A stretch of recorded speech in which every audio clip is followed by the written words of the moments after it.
কলকাতার হাতে টানা রিকশার সম্পর্ক বহু পুরানো। তবে জানেন, এই রিকশার জন্ম কিন্তু হয়েছিল জাপানে।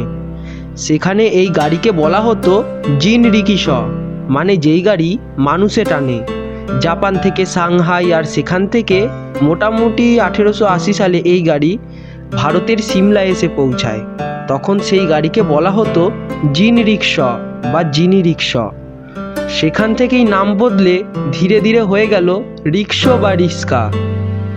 মোটামুটি 1900 সালের আশেপাশে কলকাতার কিছু চাইনিজ বাসিন্দা নিজেদের যাতায়াতের জন্য এই রিক্সা আমদানি করে, এবং পরবর্তীকালে কলকাতার সর্বত্রই এই রিক্সা খুব জনপ্রিয় হয়ে ওঠে। এই হাতে টানা রিক্সা আজ কলকাতার হাতে গোনা গুটি কতক জায়গাতেই পাওয়া যায়। এদের বিকল্প হিসাবে সাইকেল রিক্সা তো আগেই এসেছিল, এখন ইলেকট্রিক রিক্সাও এসে গেছে।